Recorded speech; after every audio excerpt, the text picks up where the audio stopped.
Well, hello, good afternoon again. How are you guys?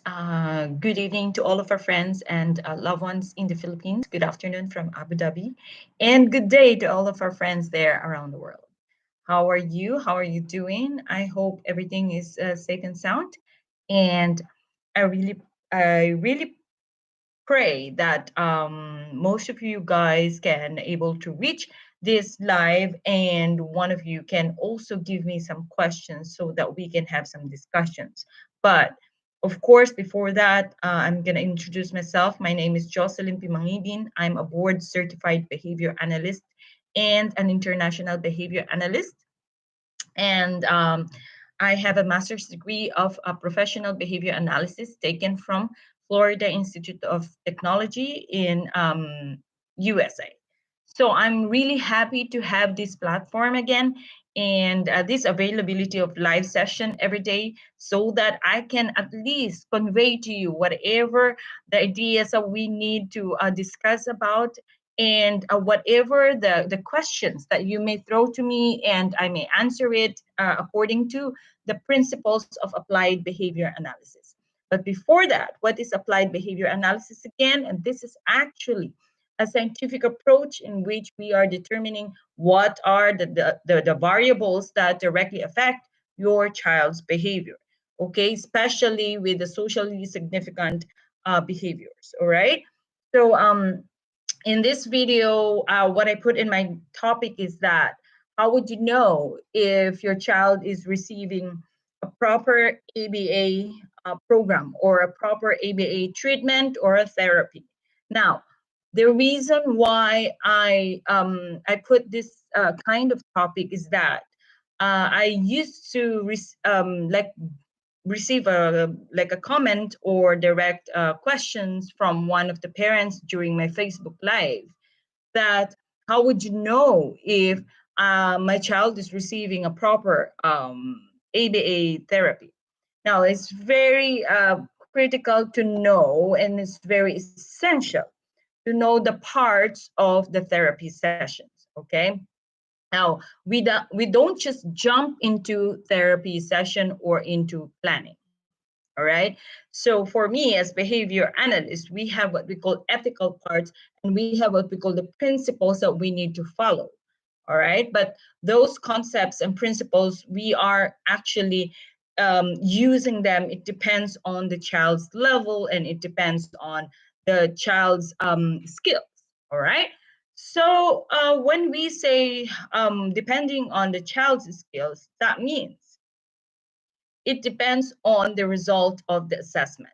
So we will go to the assessment first, which is the first level of the therapy. Okay, so it's not directly therapy. Okay, so when a center or when a establishment will say, yeah, bring your child and then we'll do the therapy right away, then think about it because they have to know the level first of your child. And most of the time during when I started my in this field since 2015, I never saw an assessment that will be finished in one day. Okay, because we want to know all that your child's skills, whatever your child can do, and whatever the level that your child needs to be trained with. Okay, so it's really important for us to know all those things, all those skills, so that we don't get redundant and we don't miss some of the important pointers, especially when your child knows something and then we are teaching it again, so it will not make sense. It will be just like wasting time. Okay, so the first level is of course assessment. And then in that assessment, we have actually where we are using the two parts. Number one is indirect assessment, in which we're using some, questionnaires for the parents. Okay, so I will let the parents sign something or fill up something according to the functional assessment screening tool or FAST. Okay, sometimes we modify it according to the marketing and according to the environment that we are in. Okay, so for me, we're here in Abu Dhabi, and most of the time, the functional assessments are having the same ideas, but it depends on the language that you're using. Okay, but it's still under the principles of the applied behavior analysis. And by the way, guys, I'm really happy that I'm almost done with the video, the first video from the Dubai Expo 2020 that I'm editing. I'm almost done. I'm gonna upload it, but it has some review about respondent and operant behaviors. So have a look at it, and I hope you can review some of the important matters about behaviors so that we can also in ourselves at home at least try to analyze what behavior is happening or occurring. Okay, so it's almost done. So check out that video. All right, so let's go. So we finish in indirect assessment. So that means this is an interview sheet, and then I speak with the parents, and then confirm what are the important things for the child, like what are the favorite things, so that before the formal assessment or before the direct assessment, in which we need to observe the child, we can at least prepare some things that we can pair with. Okay, because pairing is also important, and we don't just jump into assessment without even pairing with a child, and it will take some time.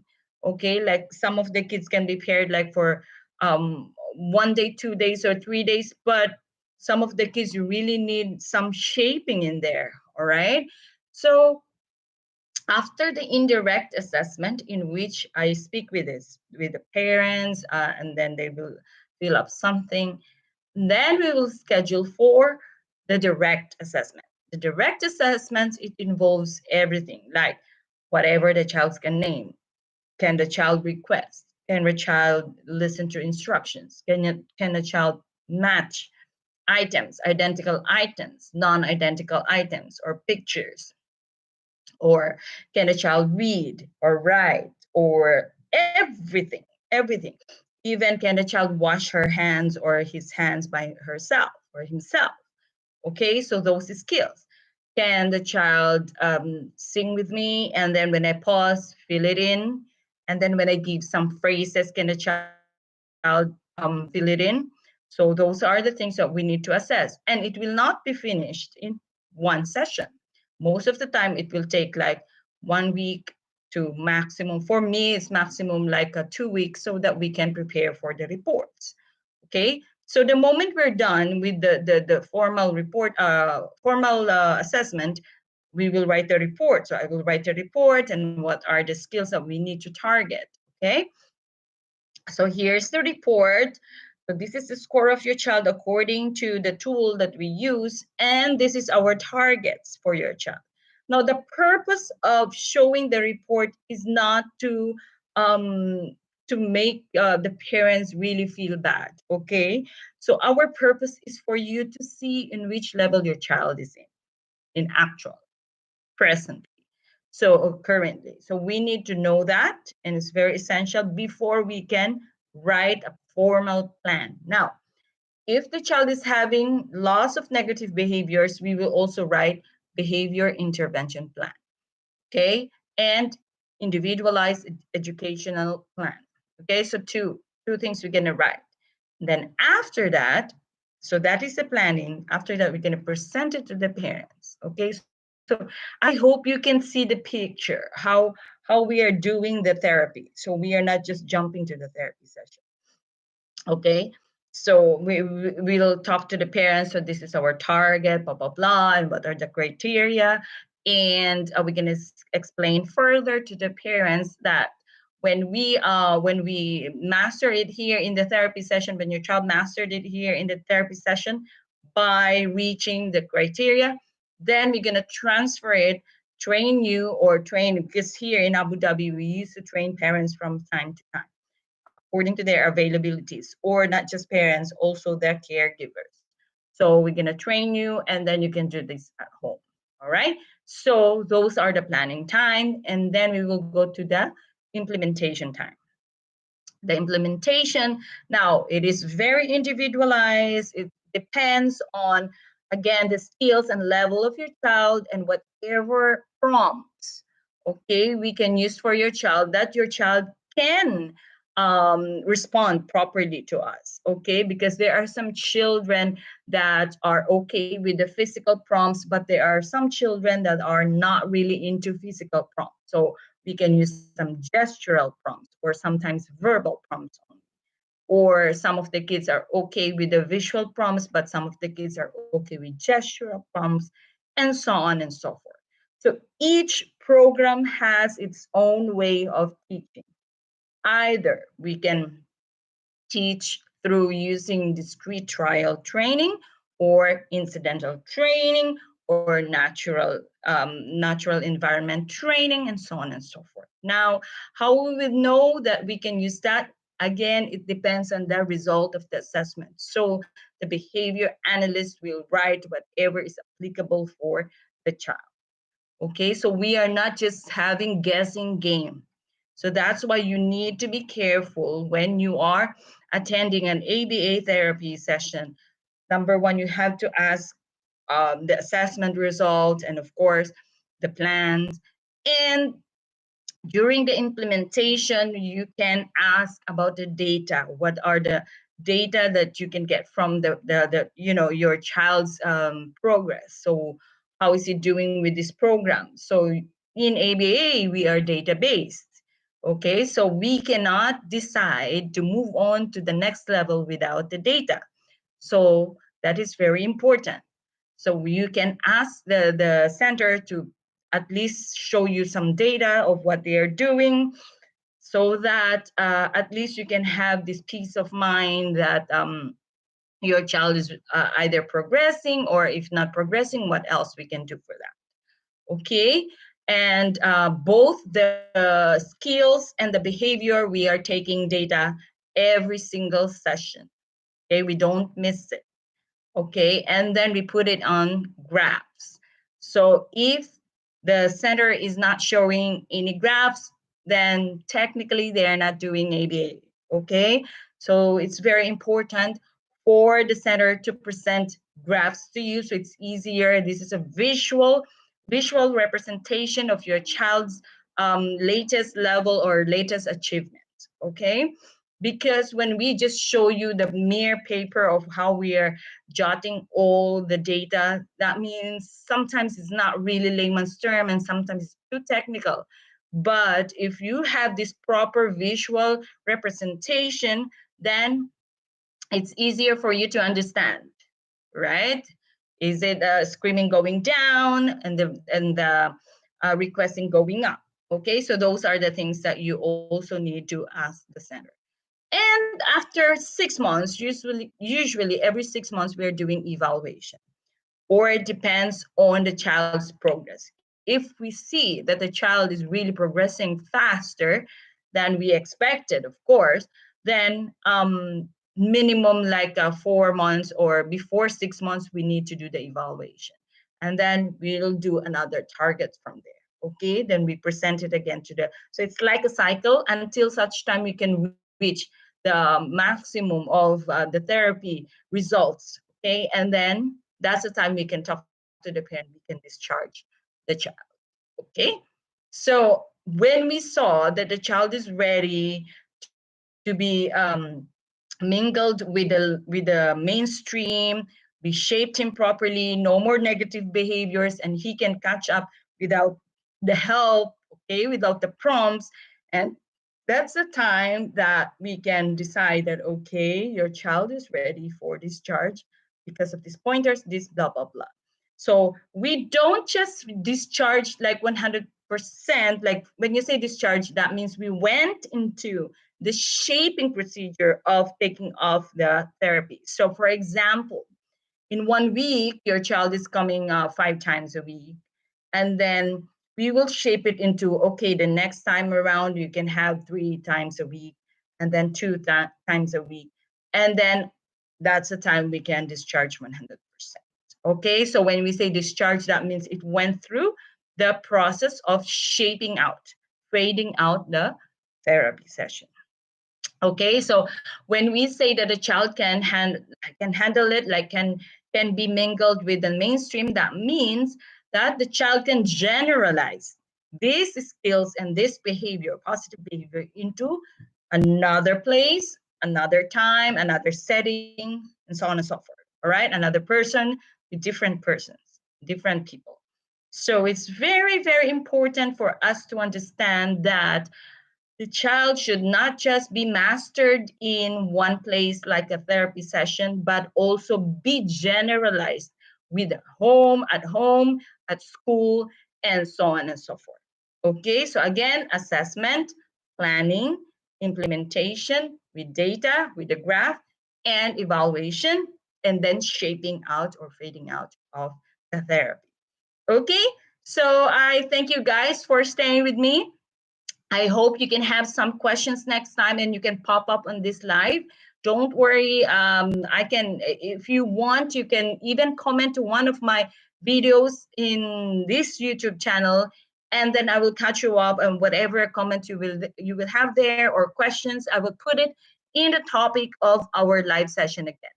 I'll see you again tomorrow, guys. Don't forget to be safe, and hopefully you can share this video to anyone who needs it, and to all of our friends around the world who needs the idea about applied behavior analysis. Even if your child doesn't have ASD or ADHD, but your child is having behavioral issues, then ABA is also a good treatment. But of course, it depends on, hi, Alice, LJ, how are you? So it really depends on your child's level. Okay, so again, this is assessment, planning, implementation, and evaluation that we need to. LJ, how are you? Good that you were able to catch up.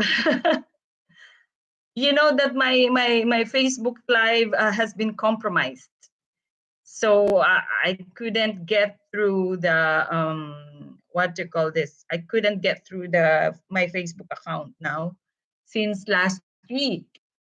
What was the last time? How's everything, LJ? I hope you can able to share this to the parents on our group or even in FAP, Filipino autism parents, okay? So that at least they will know that I'm not being absent. I couldn't really get through my Facebook. It's really like it's sad. How are you doing, LJ?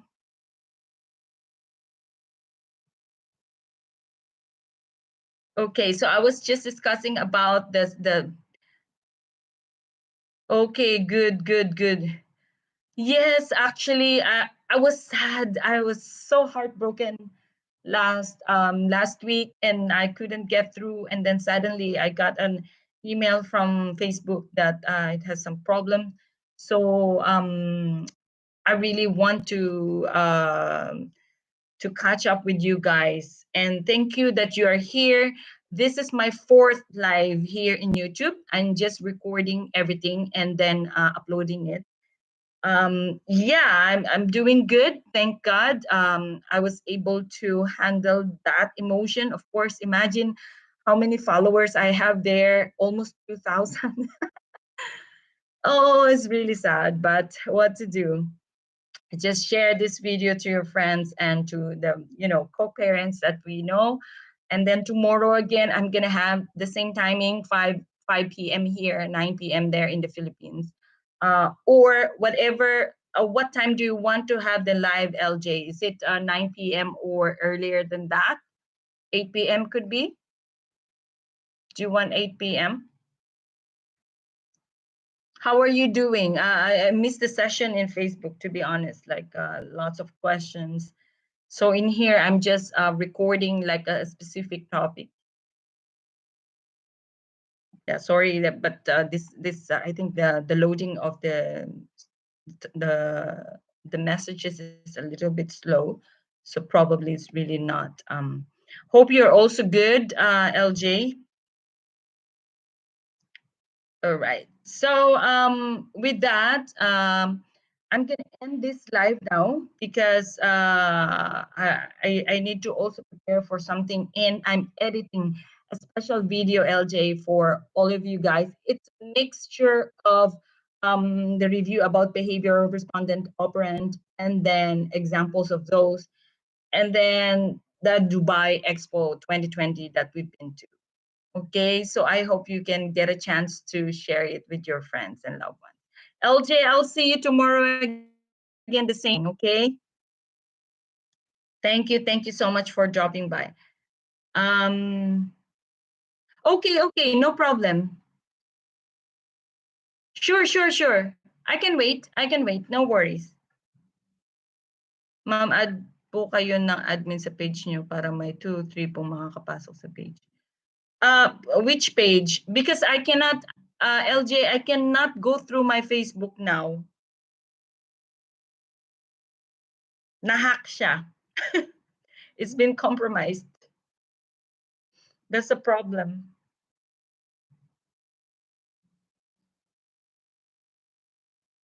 Okay, no worries, no worries. So I will be just be live same timing 9 p.m.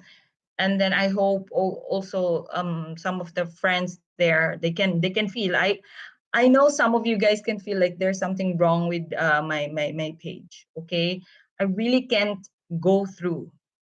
Someone really compromised my system, and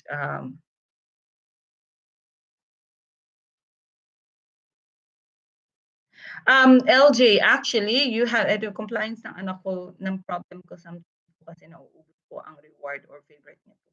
Well, don't expose every all the rewards in one time, okay? That's why you need to be creative. You need to find ways how to change the not reward, reinforcement, because I have a video about reward and reinforcement. Reward is what you are promising to your child, but the reinforcement is what the child wants to work for. Okay, so those are the two different things. One is reward that you are promising your child, and your child didn't actually talk about it or didn't show that he wants it. But the reinforcement is what the child's behave when the child's behavior increasing, or he will work for it. That is the reinforcement. Okay, all right.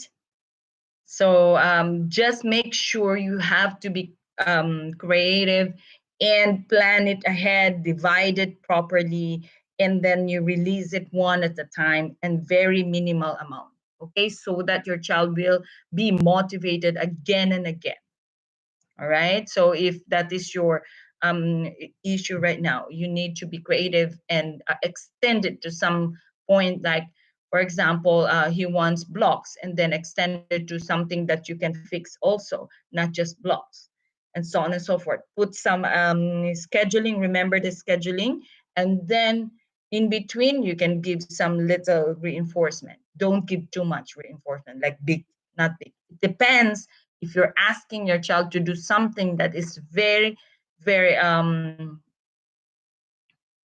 yes I really I really I feel bad for that, but from now on I'm going to use this YouTube for now. Okay, so that we can still continue to help other parents out there. And LJ, please be the instrument to tell the parents, please tell them that you were able to come through the live session, and it will still be 9 p.m. but through my if they are subscribers, they should know it. Okay, they should see it that 9 p.m. I am what to call this, I am live.